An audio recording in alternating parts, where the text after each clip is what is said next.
Our author this evening is a great friend of Politics and Prose and will, of course, be familiar to anyone who follows the White House press corps. April Ryan has been on the White House beat for more than 2 decades, and like many veteran journalists, she has a natural aversion, normally, to becoming the story herself. And yet, to her distress, that's exactly what's happened under the Trump administration. Remember April facing off with the president about whether he's a racist or being asked by him whether she could set up a meeting with the Congressional Black Caucus, suggesting they were friends of hers? Or remember when Sean Spicer accused April of having an agenda after she asked about Trump's ties with Russia and then berated her for shaking her head? And how about April's clashes with Omarosa Manigault Newman, whom April had considered a friend, only to discover Omarosa was scheming against her? In her new book, Under Fire, April recounts the challenges she's endured trying to do her job covering the White House, the combative exchanges to her questions, the attempts to discredit her, the condescending and demeaning comments by administration staff members. April has served as White House correspondent for American Urban Radio Network for 21 years, reporting on 4 presidents in that time. A year ago, the National Association of Black Journalists named April the Journalist of the Year. She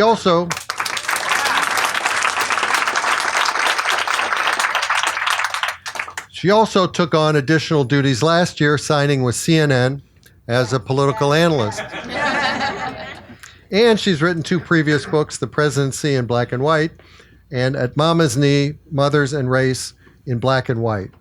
Her new work offers a reporter's inside view of some of the major news events of the past 18 months or so, but it's also a very personal, passionate, and pained account of what it's been like as one of the few black reporters on one of the most prestigious assignments in Washington, being subjected to insults and, yes, even death threats, and persevering through it all. So, ladies and gentlemen, please join me in welcoming April Ryan.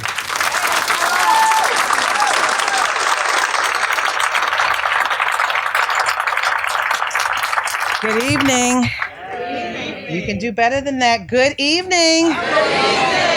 All right. I love this Politics and Prose crowd. I mean, it's one of the most amazing moments in my life to be able to come to Politics and Prose. This is one of the best bookstores in the nation. And I'm just going to say it. I've been around the world with books. And I thank Brad and Alyssa so much for having me back. Well, woo, for a time such as this. You know, Brad, as you were talking, it's tough listening to what you've been through publicly. Imagine going through what you go through in your home with only maybe just you knowing, and maybe, you know, your kids or your husband, but think about the whole world knowing. You're a meme, your kids call you from school, "Mommy, are you okay?" I'm like, "I'm great."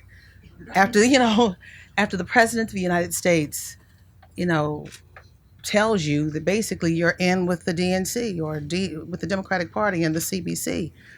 After Sean Spicer tells a woman who's older than he is and who's been in the White House longer than he is, "Stop shaking your head." After Sarah Huckabee Sanders says and does what she does, it's tough.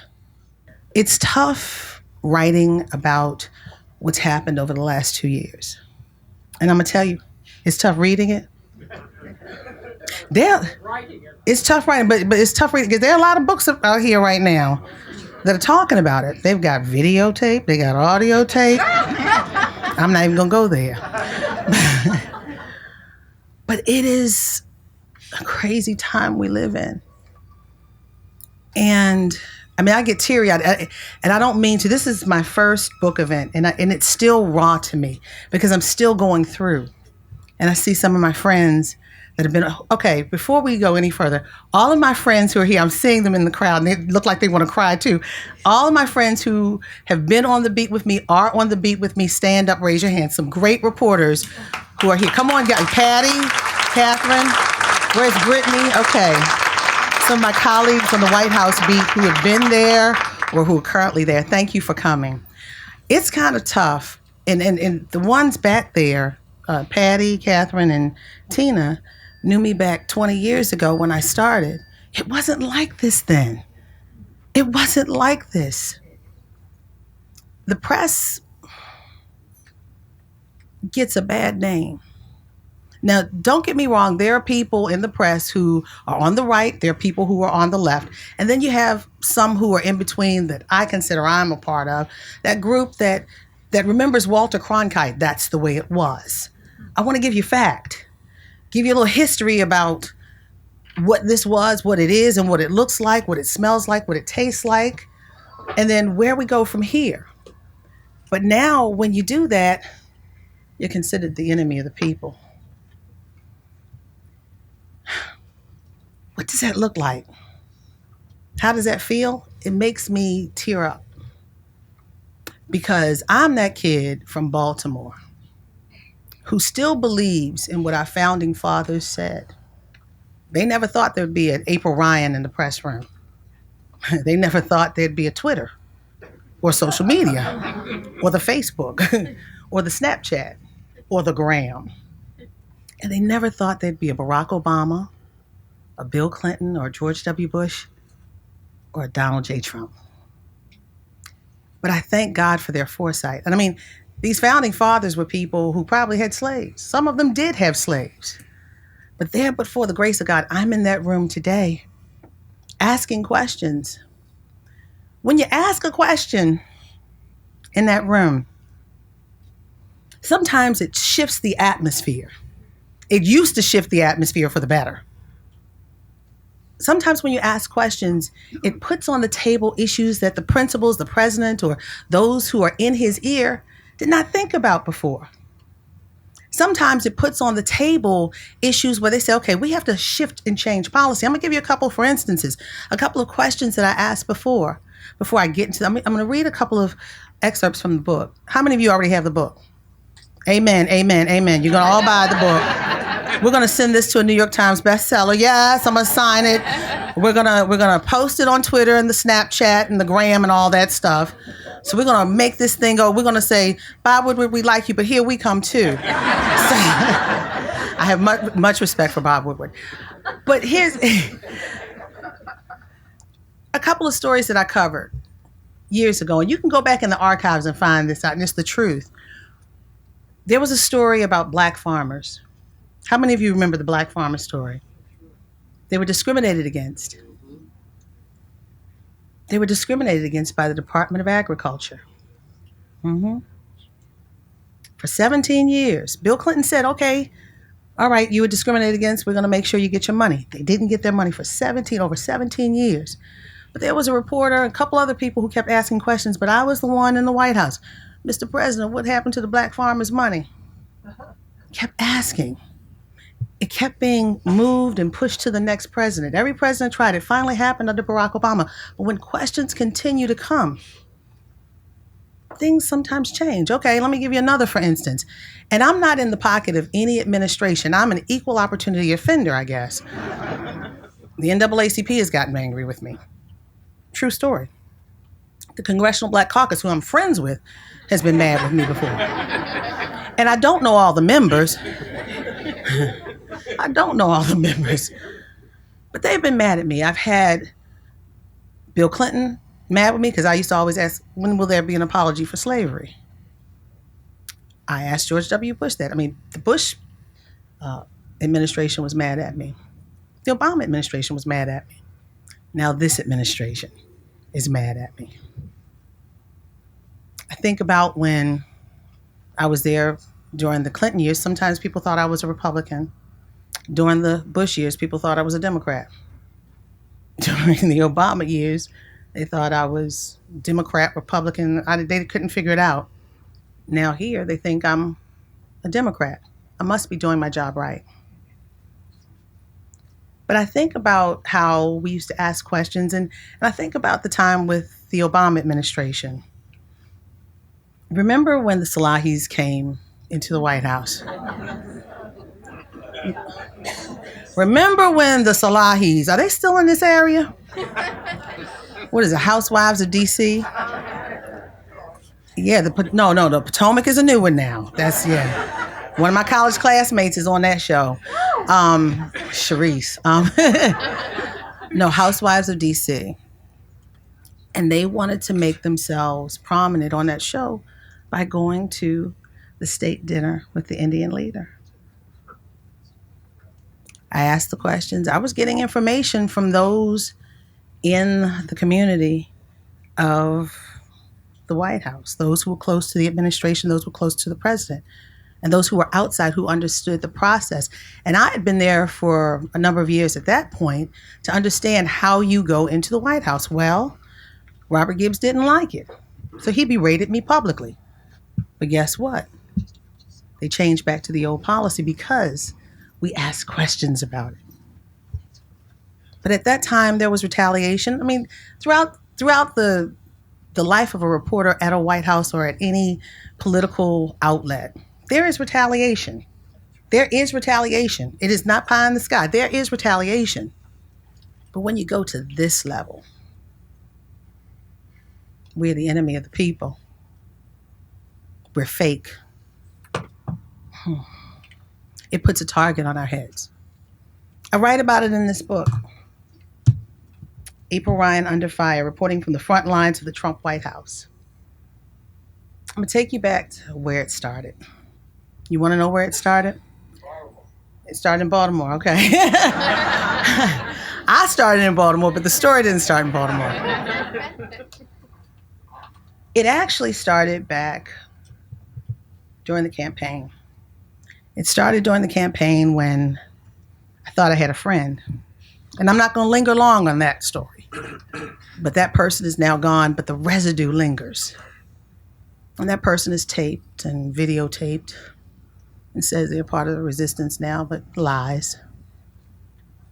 But that friend who I'd known for years, since the Clinton years, who worked in Al Gore's office, who is the person who would call me to say, it's time to do an interview with the vice president. I said, oh, sure. If anytime you get an interview, a chance to interview the principal, the president, or the vice president, you're going to jump at the opportunity.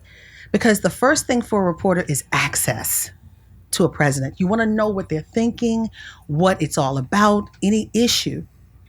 So we became friends. And after the White House, we lost touch, and they were on a show called The Apprentice. See each other around the country, got closer and closer and closer and closer, to the point where I met their family, they met my family, we traveled together, we had fun together. But I always wondered, well, is that the person I'm with? Because I don't see that person I see on TV. Everyone warned me. But I'm the type of person, I'd take you for what you give to me.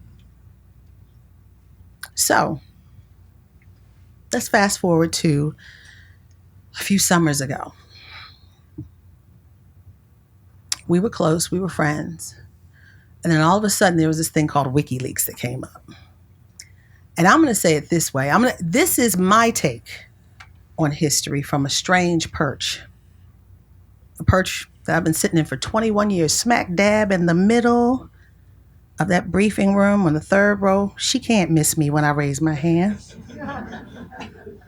She doesn't miss me because she stares at me sometimes and calls somebody else. She'd be looking straight at me, but right there.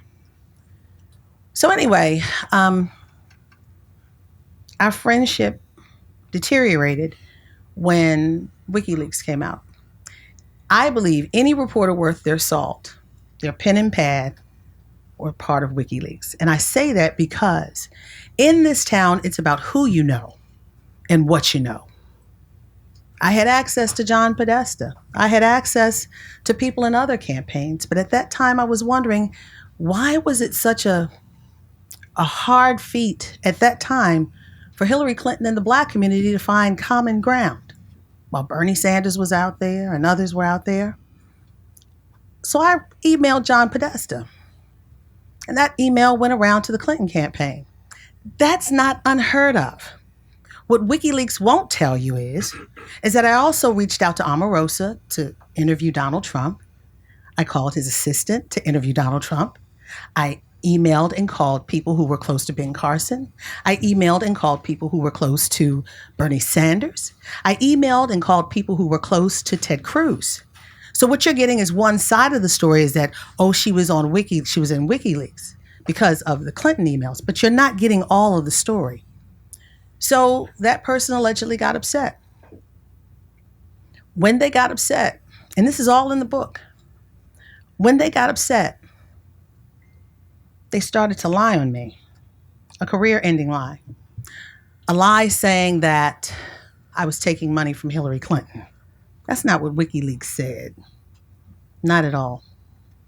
So that happened during the summer, and then come November, I couldn't believe it. I was asked again, August I was asked the question, and they asked me again, would you be in my wedding? I was like, are you kidding me? And this was at the time that they were trying to secure the nomination. It was just before the nomination, then they got the nomination. Well, no, they got the president-elect. They won the presidency. So I said, no. I said, I can't. And it went downhill after that to the point where Sean Spicer was told by this person to stop calling on me in the briefing room. Yes.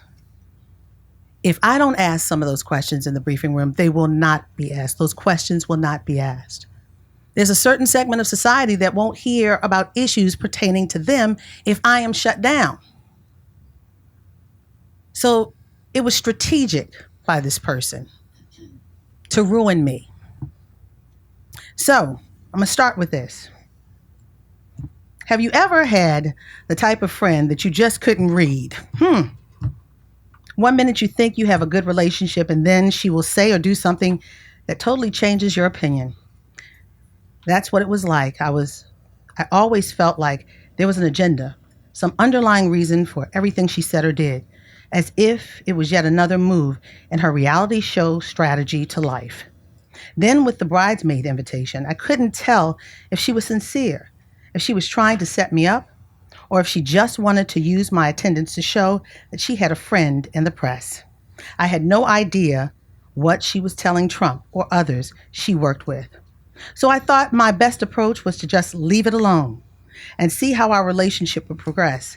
Then came WikiLeaks. Apparently, via the Russians, WikiLeaks had gotten hold of the emails of John Podesta, Hillary Clinton's campaign manager. It was understandable that mixed in with the more controversial emails would be communications with and about journalists.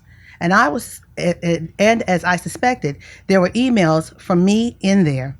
I had asked the campaign for a meeting between Hillary and Black journalists, trying to figure out why the Black base was not as energized as the other Democrats thought they should be. At the same time, I was asking the Trump campaign through Omarosa and calls to Trump Tower and Trump's secretary for the same, a meeting and interview with candidate Trump. I even publicly went on Twitter asking the candidate himself for interviews. No response. In any event, my emails to the Trump campaign were not reflected in the trove of Podesta emails and in the news accounts. News stories came out about my name being mentioned in those emails. According to mutual friends, Omarosa was upset that I was in any of those emails. And this is where Omarosa thought she had a clear chance to pounce. She devised a scenario that went like this. Omarosa began saying that I was taking money from the Hillary Clinton campaign. She then reported this lie to a mutual friend who later told me that he had told her that she was reading the news stories wrong and that she was misinterpreting the emails. Omarosa is a smart person and she understood what the news articles were saying, but she wanted to twist the stories to make me appear guilty of being an unethical journalist. That's where it all started. So, fast forwarding.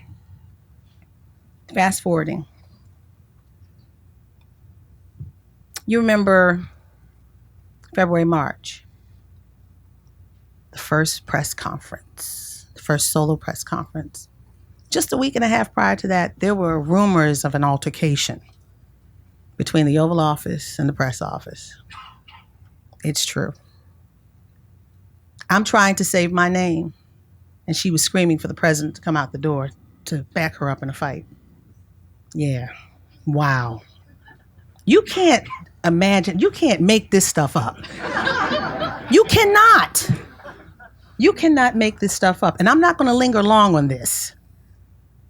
But the only reason why I tell you is because a week and a half after that, the President of the United States asked me if the CBC were my friends. Many people thought it was racial. And if you watched me on TV, I never said it was racial because all of this was behind it. I thought it was more sinister, an attempt to smear me. This was an attempt of someone who wanted to prove her loyalty, who used to be a Democrat, a Clinton-loving, Obama-loving Democrat who's now turned Trump lover, to prove to them that she was in their camp and she was in lockstep with them. What better way to do it by cutting off the head of a friend and putting it on a platter and serving it to them? So that's enough about her. I had to address it, but the residue lingered. Even after she left, it lingered. She was telling Sean Spicer not to call on me. It lingered. The stories that I covered, I was considered rogue for asking questions about health care.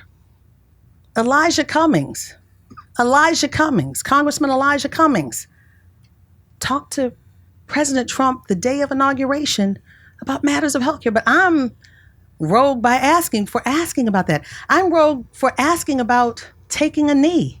Mr. President, do you understand what really is at the foundation of taking a knee?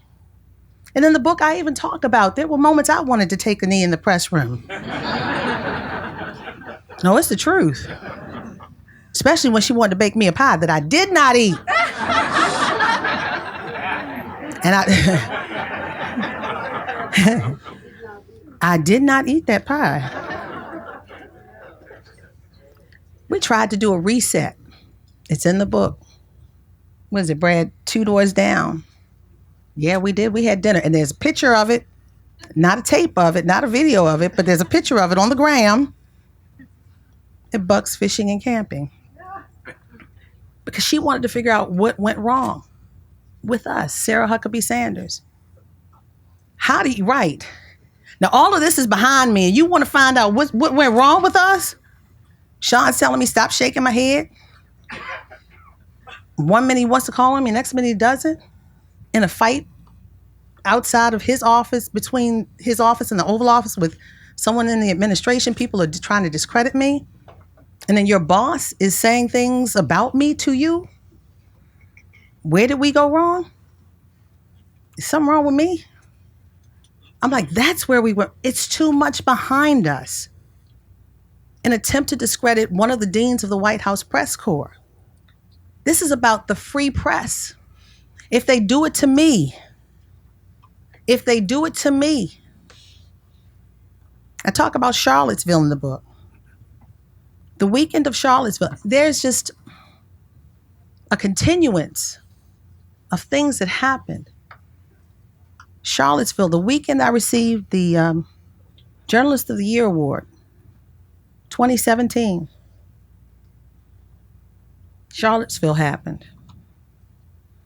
That's also the weekend that the campaign put out an ad saying there were reporters who were trying to thwart the president's agenda. I was the only White House correspondent in that ad. I was the only White House correspondent in that ad, and that's the weekend of Charlottesville. That's the weekend the target was placed on my head. A reporter friend of mine, who I admire and have loved for 20 years, Alexis Simendinger, who works for The Hill, she kept calling me. It was the morning right after I received my award. Excuse me. I was on a high. Who wouldn't be on a high? You're recognized as the Journalist of the Year from an esteemed organization. It's like, wow. That next morning, the next day, I'm in the fetal position in New Orleans because I have a target placed on my head saying I'm trying to do something against the President of the United States. What have I done? Nothing. Nothing but ask questions. The First Amendment, freedom of the press. On September 22nd, 2017, at the Black Women's Agenda Luncheon at the Marriott Marquis Hotel during the Congressional Black Caucus Legislative Week, I know they're my friends, I received the Education Award. I was being honored along with Senator Kamala Harris. At the table, Senator Harris was seated on my right. She turned to me, leaned over a person between us, and said, with bewilderment and a sisterly smile of support, "You keep going back." Kamala Harris. Did you see it today? Yeah, that one. Without thinking, I said, "So do you." I also gave her this truth. I keep going back because I did nothing wrong. I did nothing wrong. When is asking a question wrong? I am allegedly on the blacklist at the White House. Blacklist. I'm on the blacklist. I mean, and I'm going to tell you something. I'm not worried about a blacklist. I'm Black and there's always a list, so I'm all right. I'm on the blacklist apparently because they're still stinging from that question that I asked about, "Mr. President, are you a racist?" That question still bothers me to this day. Not for the reasons you may think, but for any reporter to have to ask a sitting United States president that. For any reporter to have to ask a sitting United States president, "Are you a racist?" is painful. And it had to be me on that day. I'm that kid from Baltimore whose parents had King and Kennedy on their wall growing up. And Lord knows if my mother and father were alive today, it'd be Barack Obama and Michelle Obama as well. And they'd be like, "Oh, look," and they'd get a bobblehead to get everything that they could get, And I'd be like, "Oh, God." And no one knows my politics, but I grew up in that kind of household. I grew up in a household where we had one of those component sets, that's what it's called, a stereo set. Remember those stereo sets back in the 60s and 70s? It looked like a casket. Remember that? And you put the 45s and 30, the thing in the middle. I know, and for those of you who are too young, Google it. So that was when it was fun, You waited to put the little arm on and the vinyl would fall down and you're like, oh, and you hear little scratches and stuff. And if it was a scratch, you put a little nickel on. So we're going back. But anyway, I digress. But I was in that family that had that LP of the "I Have a Dream" speech. And I'm that quirky kid. I used to walk home. I was a latchkey kid too. Used to walk home from school. And I would listen to Dr. King. No one in my house. I would just play Dr. King. That's who I am.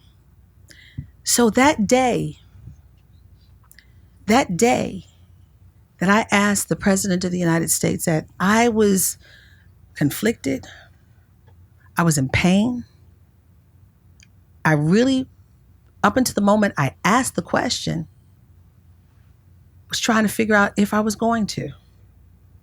And the reason why, again, for me or any reporter to have to ask a sitting United States president, "Are you a racist?" is a bad day.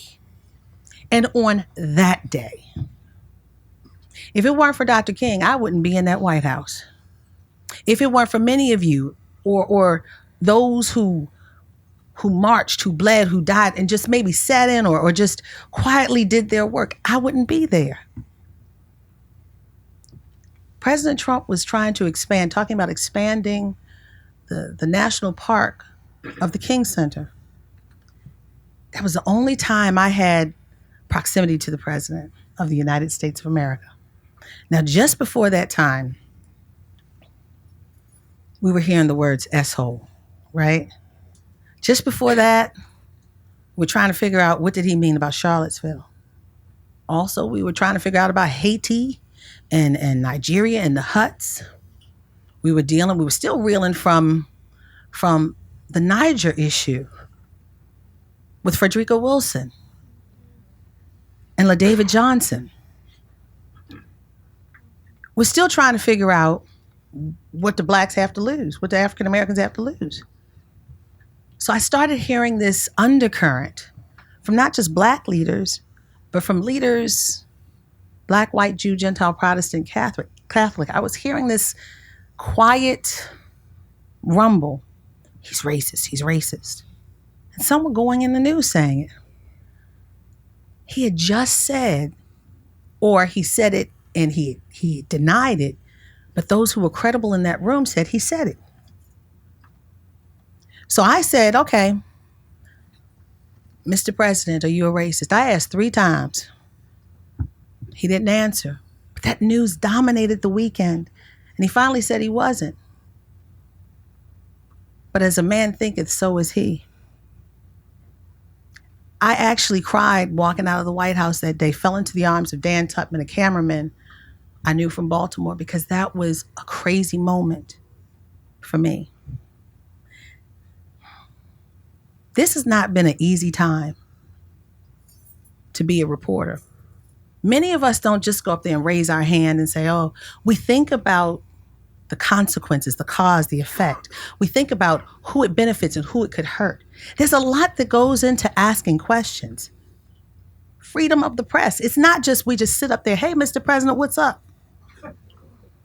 There's thought behind it. There's research behind it.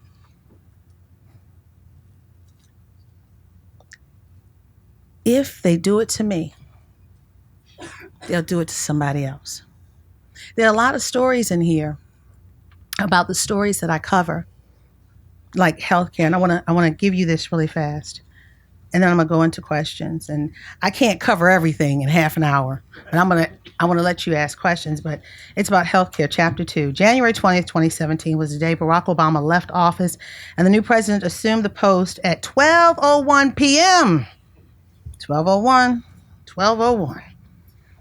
It was a day people worked to feel one another out, to see where we stood. Some basked in the light of the new day, the post-Obama era, the Trump era. What was going to happen first? Another kind of change had come to Washington. Some politicians, regardless of party, wanted to work with this neophyte crew on some very pressing issues affecting America.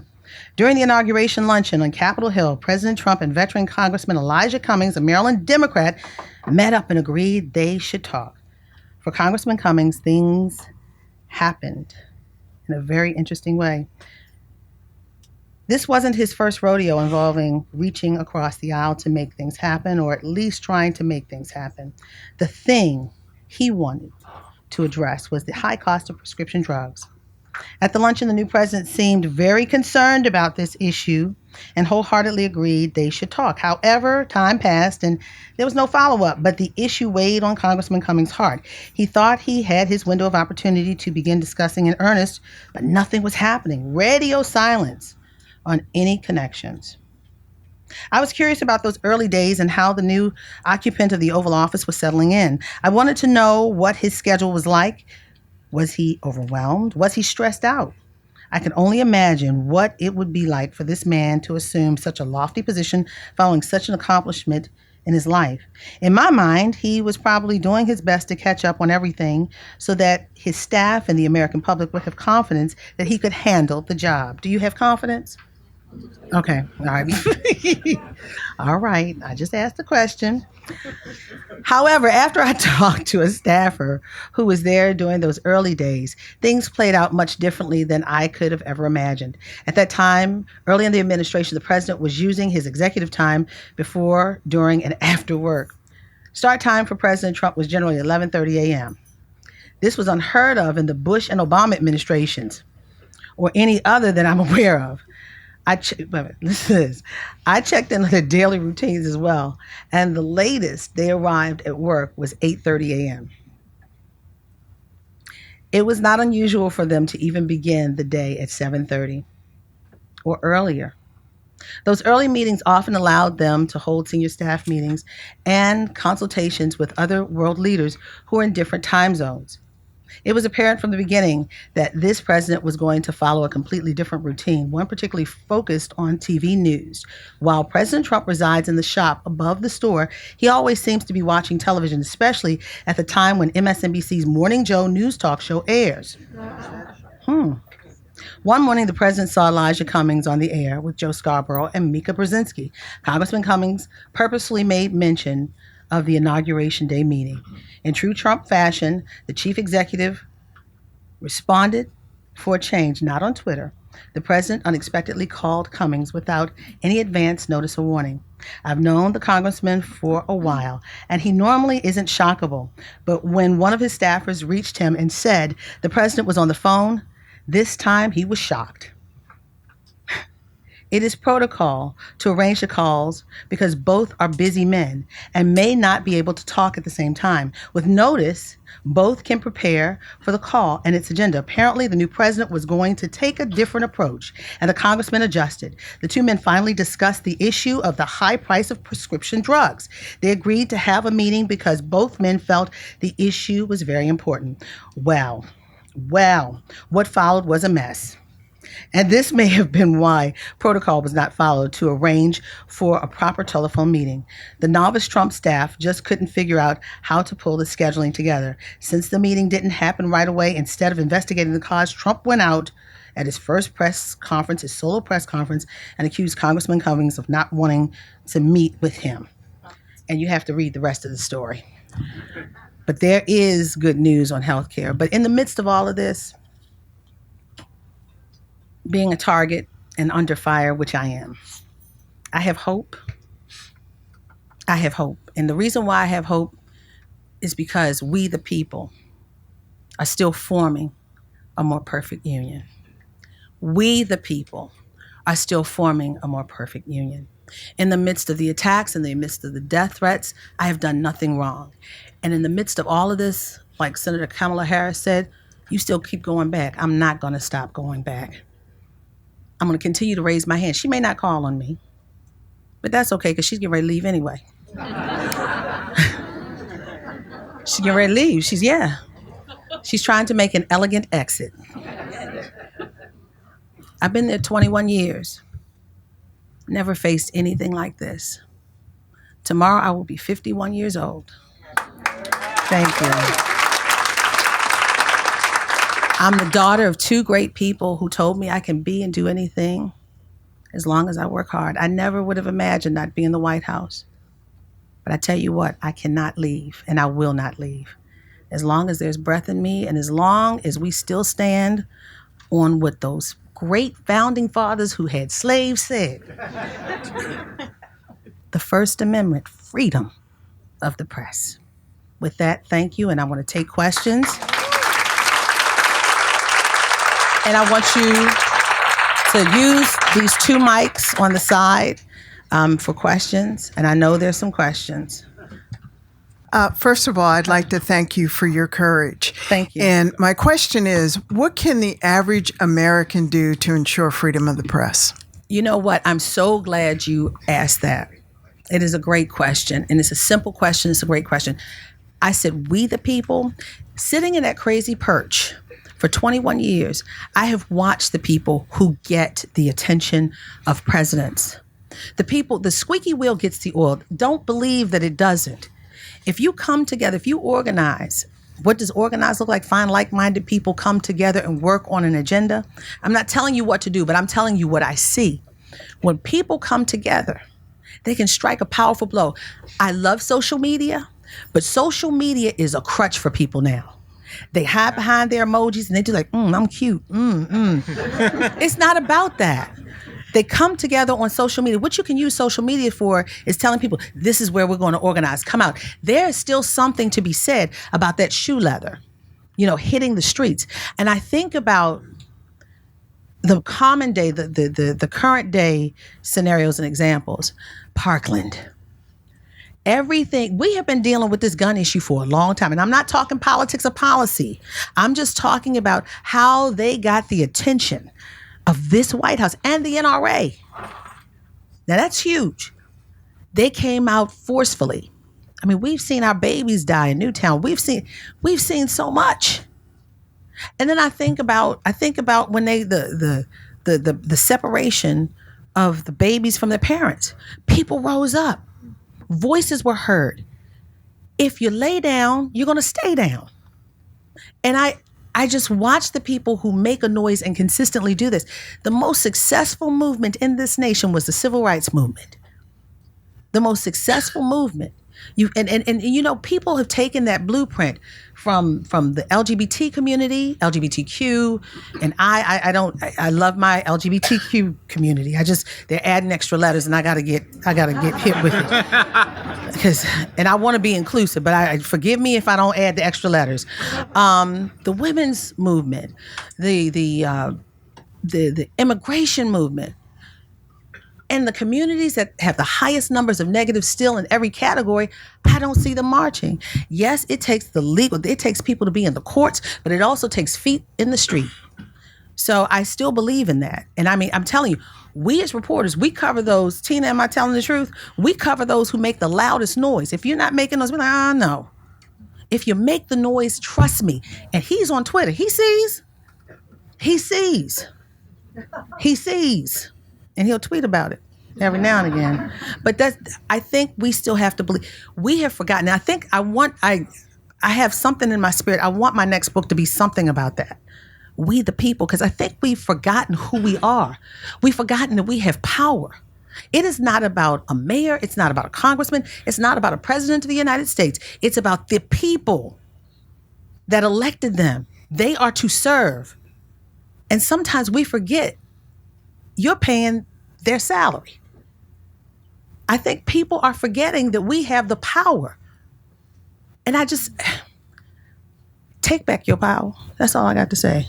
Thank you. You're welcome. Thank you. I'm from here since 1954, and Baltimore is really nice these days. We're loving it. I'm glad you like Baltimore. Baltimore is a very nice town. It's a very interesting town. So I just wanted to say that I used to take Sarah McClendon to the White House during the Clinton years, and she was like 80s, 90s, and getting around in her wheelchair. So if you're We remember 50, they remember.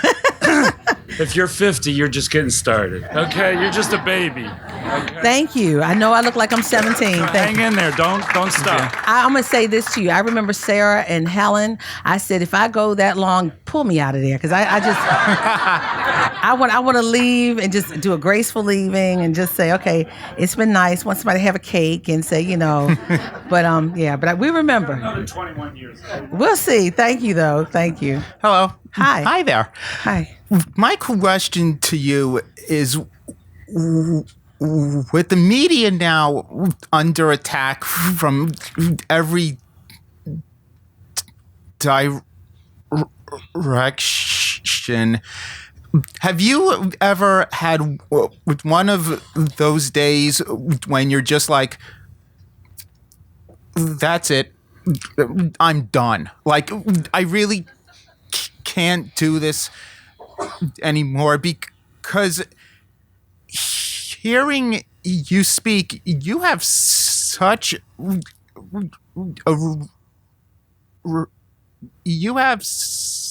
a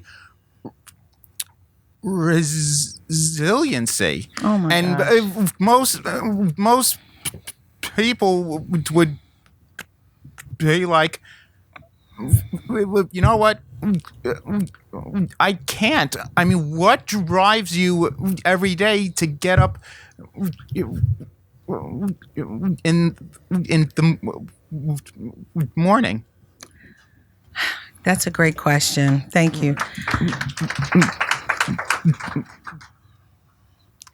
I don't think I have resilience, but thank you so much. My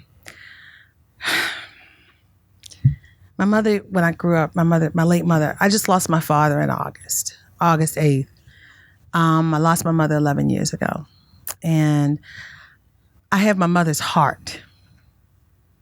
And my mother said, I don't know where you get it from, you're a fighter. But my father, oh my gosh, he would tell you, if you were wrong, that's wrong. My father was this guy who believed in right and wrong. And I stand on their shoulders. I come from a blue collar / white collar family who really worked hard to make sure my brother and I traveled the right path. The day that I wanted to quit was the day Sean said, stop shaking your head. Now, mind you, it was a lot of stuff coming. It was a lot of stuff before that. The fight between the Oval Office and the press secretary's office, being told that I'm taking money from Hillary Clinton. That's kind of stuff that's career ending. And then just a whole bunch of other stuff. And mind you, the only time I see Sarah now is when we're in the briefing room, because I will not go up there anymore. The tension is so thick. But that day I was like, okay, I said, I'm done. I called people, and you have to read about who I called and called me to check in on me that day. But I mean, I had family members who were like, I've never heard you like this before. I said, I'm quitting. I said, you cannot. I'm like, yes, I am. And I was like, I was trying to figure out, okay, how are you going to make a living now? Now, this is all I know how to do. I studied in college for this. And I said, this is it. I said, what am I going to do? I'm driving home. And then a friend of mine by the name of Ryan Williams called me. And I was like, and it was, I couldn't even do work that day. I mean, it was like, I had to do the story on the altercation I had with Sean. I had to write other stories, and it was like the longest day. I didn't leave the White House, I don't think, until 8:00. And my day typically is over 4 or 5. Well, at the White House. And then I took that long drive home, just contemplating, pondering. And a friend of mine called me and said, April, Hillary, have you heard Hillary? I'm like, why are you asking me about Hillary Clinton while I'm going through this mess right now? I'm like, oh, no. He said, I got to send it to you. I was like, oh, okay. And I saw Hillary Clinton talk about me and Maxine Waters. And I raised my hand and said, thank you, Jesus. And I just started crying because she talked about my integrity. And it makes me want to cry right now because you guys, I'm telling you, what did I tell you earlier? It's one thing to go through this stuff in private in your own home with your husband that you sometimes don't like, or your wife, it's okay because everybody doesn't know. Maybe you're a little close friends. But when the world sees it, it's tough because that's not, my friends don't know me as that. My children don't know me as that. There's collateral damage because that day that Sean Spicer did that and the day that the president talked about get your friends together and have a meeting, my daughter is at her school. And I love social media, but now there is a problem because I can't reach my child before social media reaches my child. My daughter is text messaging me because she saw it. Mommy, are you okay? I'm great. And I'm like trying to hold it in because if I am upset, she'll be upset. I had to let her know I am okay, so therefore you be okay. She said, okay, Mommy. And so that night I get home and I go in my office, my home office, and I saw the video and I saw it on the phone, but I watched it over and over again. So I called my children down and I showed them what Sean did. They're like, Mommy, I don't want to see it. I just can't. I said, wait, because your children don't want to see it. They respect you and love you. They don't want to see anything negative happen to you. But then when Hillary Clinton, yes, go Hillary, run Hillary. I was like, okay, y'all, just calm down. Hillary Clinton is not running. But I said, my children are Hillaryites, and they were like, they think that they think I'm a Republican and I voted for Trump because I won an interview. I'm like, if that's what you think, keep on thinking it. I said, so my kids don't even know my political persuasion. But I say all this to say, I stand on the shoulders of my parents. I stand on the shoulders of Dr. King. I stand on the shoulders of every one of you here. I stand on the shoulders of Rosa Parks, Harriet Tubman. I stand on the shoulders of Gloria Steinem. I stand on the shoulders of so many people. And if I give up, I let them down. I cannot, and I will not. This is bigger than just me. It's about freedom of the press, because if they do it to me, they feel they've won. And they're not going to get a victory, as far as I'm concerned, off of me in backing down. Thank you. Thank you for coming. Would you speak to the dynamics within the press room when, in the discussions that take place, when events like what you described, but also when that pool reporter from the CNN, when CNN was banned after she shouted a question, when Jim Acosta basically is ignored. So what kind of discussions occur among the people in the press pool? What kind of discussions happen among the people in the press pool when they ban Caitlin and tell Jim to get out? And even when they tell me stuff, I mean, I think they know that. I think the people in the Correspondent Association kind of know I can handle myself, or they feel I can handle myself, and they stand up. But when it comes to banning now, because they knew they knew, but they didn't know for sure that there was a list, and now they know. They have come out and spoken forcefully about it. But there's only so much that we can do. This president has threatened to kick us out. He's threatened to ban us. He's talked about us. He's chastised us. I mean, when you go to rallies, I mean, I can tell, and it's sad, I can tell when I go to an airport or walk somewhere who supports the president versus who doesn't. Just how they approach me. And I'm like, what have I done to you? And it's now reverberating, and we're all kind of coming together about how we are feeling it. It's still about access. We're still in the midst of being threatened. We still have a job to do, and we're committed to do that job. And it's a tough, it's a delicate walk. It's a delicate balance, and it's tough. But we are trying to fight in every way we can, and we're really asking the president to stop this by pointing out Caitlin. I'm going to say this. Caitlin had every right to ask. When you are in front of a president of the United States, you have one chance to ask a question, and she had every right to ask. Anytime, if you look at other videos, when people go into the Oval Office or those small groups, they ask questions. He just so happened not to like the question at that time. He's in crisis right now, and he's acting out in crisis mode. He is in crisis. The nation is in crisis right now, political crisis. It's in a national security, and people don't realize this. There is a crisis, and this president is feeling the stress of it. But the way he lashes out is to come after us.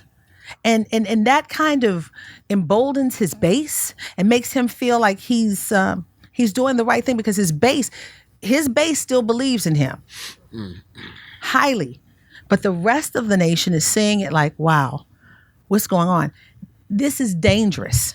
It's a dangerous game, but we are still committed. We're coming together and trying to work. There are other organizations that believe in freedom of the press and trying to protection of the press that are working with us. But we are still working to do our job, and we're going to continue to do our job. But it's not easy. We are. It's not easy. That's all I'm gonna say. But thank you. I hope I answered your question. Yes, sir. Good evening, Ms. Ryan. Hi. At the press conferences with Sanders and the president, who determines which media outlets have reporters at those conferences? And is there ever a place made for some of the smaller media outlets, especially the black media outlets? Okay. I don't know about I don't know how many black media outlets come there anymore, because I think they see what they're doing to me and they're like, I'm not going over there. So I'm serious. I don't see many of us. But they put the people, and I'm just going to say it, they put the people that they like in some of those prime seats. They'll have room for the first row. The second and third kind of like off on their own, but they'll put the second and third kind of be peppered with the people who normally sit in the back of the room, in the briefing room. So it's skewed heavily to those who they feel are friends, media friends. I hope I answered your question. Thanks. Yes, ma'am. Hello. Hi. I just have to start off with saying thank you for speaking your truth and continuing to speak your truth in the face of everything. You are truly a role model in so many ways. Thank you. I'm just curious, as we look at the way everything is shifting as far as this sort of celebrity culture, and I know the introduction, it was mentioned about how you had tried not to be the story, but now so many journalists are becoming the story. Do you see a way back from that so that, and that's what I was afraid of? No, things have forever changed. Mm-hmm. Things have forever changed. The next president of the United States, whoever that will be, is looking at this. And the envelope has been pushed to the nth degree. Things have forever changed. I mean, I remember when I was covering the Clinton years, we used to be able to scream out. We would scream, Mr. President! And George W. Bush came in. I don't want that. And we weren't. They started picking us. And then Barack Obama didn't like it. He didn't like it. They don't like the press, but they learned to deal with it. Just like John McCain. Thank God for John McCain's words. Mm-hmm. When you oppress the press and suppress the press, there begins a dictatorship. Now this president's like, you will not, get out. He has moved the ball to he's moved it forward in a wrong direction, in the worst direction. We are forever changed by this. And I don't think, it's like it's like the genie's been let out of the bottle and the bottle has been broken. You have to figure out what to do with that genie now. You got to find the kryptonite for it. I know the genie, Superman was kryptonite, but But yeah, things have forever changed. I hope I answered your question. 2 more, yes. Hi, April Ryan. So my question. She's my whole government name. Hi, April Ryan. Hello. So I'm a young communications professional. I just wanted to ask you in general, like, what words of advice would you have for someone that's, trying to break into the industry or is in the industry, especially in this, post-factual era? Post-factual? Yes. Girl, no, you don't even need to be in the industry. If you're saying post-factual, where did you get that from? It's like the whole, buzz about fake news. No, and, you're trying to get in the industry and you buying into it. No, go somewhere else then. No, we are not fake. We are factual. You cannot say that. All right, clap. Facts. Right. No, I agree with you, but I just wanted to ask because, I just felt like with the president, he has Twitter to amplify his message, and I feel like it's just unfortunate to see the work of people like you being reduced to whatever he doesn't like. There is a white, I'm not going to out this person, but there's someone who in here who worked for Barack Obama who was very, who's a friend, who was very keen on what words were and facts, and understood that at that time, and I think all the other presidents and the press secretaries understood that there was a fine line between creating your own news and the real news. There's something to be said for the independent press. We are not buying into the narrative that you give on Twitter or that you give, because we have to fact check all the time. And there's a reason why Sarah Huckabee Sanders press-splains every day. He can say this and then she has to come out. Well, what he meant was... Right, yeah. So the facts are there, but it's not on that side. We have to come back. They'll say, oh, it's never been like this ever. No, that's not true. We have to come back and bring the history to it and bring fact. And unfortunately, there are people who still don't believe what we give. But if you really look at the facts, if you put the facts on the table, forget party, forget politics, look at the facts. I think people will be not pleasantly surprised, but people will be surprised.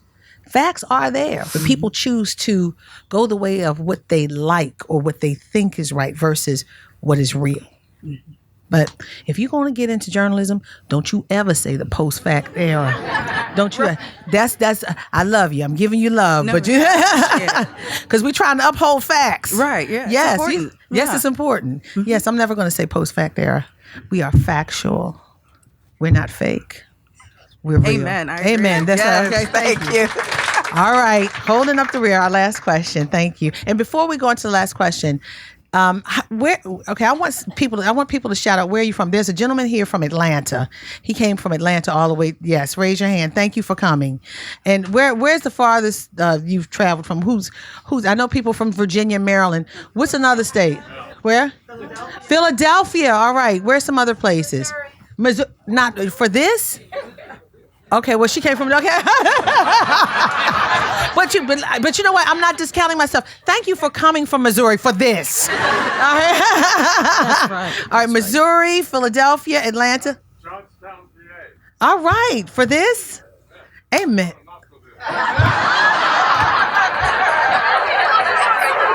But I guarantee you can't get this in Jonestown, PA, can you? All right. Anyone else? Anyone? I'm from Europe, but I'm on some other occasions. All right, I'm going to stop this because y'all just discount me, but thank you for coming from Europe. When you go back to your European brothers and sisters, you'll say, get her book, go on the Politics and Prose site. That's right. Go on the Politics and Prose. Do you ship to Europe? All right, then. Tell them. All right. Yes, last question. Thank you for coming, all of you. Hello, my sister. Hello. How you doing? I'm all right. I feel your pain, and I'm sure we all do. Mary Frances Berry, her most recent book says history teaches us to resist. And so it just reiterates what you said. Was it $5 in a pork chop? No, this is her latest book. Oh, another one. All right. That she agreed to do because we urged her right here at Politics and Prose. That's right. I remember that. That's right. Remember, in fact, when she was on your panel. Yeah, I remember that. And we were waiting for your next panel, on race. It's coming in January. Thank you, which was so well received. But I do want to say this. you are there because the ancestors and you are called to be there. And yes, you keep going back. You keep going back. Okay, you're doing what you were called to do. And with respect to answering the question, he has demonstrated who and what he is. Okay, you asked the question because it was the elephant in the room, and everybody was talking about it, and wanted an answer to that question. But he has demonstrated it, and I do believe, some of us believe, that McCain's funeral is the turning point. And I believe you're going to see a change. But whether you do or not, you are there because you're supposed to be there. You were called to be there. Now, you won the National Association of Black Journalists Award because you are the best. That's why you won it, okay? And so you are. And you are carrying around a lot, and it's a lot to have to live through. But others have done it. Yeah, Some of us have done it. Yes, you but have. You're going to see a change, I believe, after McCain's funeral. I think that is the turning point, because it was so strong and so real. So I would just say to you what Maya Angelou said, and still I rise. And still I rise. And that's what you're going to do, okay? Thank you. If I was in church, I'd do the church stomp. I want to bless you and all of those that work with you, and still you rise. Amen. Okay. Well, I want to thank Brad and Lissa from Politics and Prose for supporting me. From the bottom of my heart, I want to thank each and every one of you for supporting me, for coming out tonight. For a time such as this, we need each other. And I thank you for respecting the work that I do and supporting the work that I do. I'm not going anywhere. But I tell you what, when you see them say negative things, throw something at your TV, but don't let it hit the TV. And just remember, I still have hope in the midst of all of this. We should all have hope. That's right. We should have hope.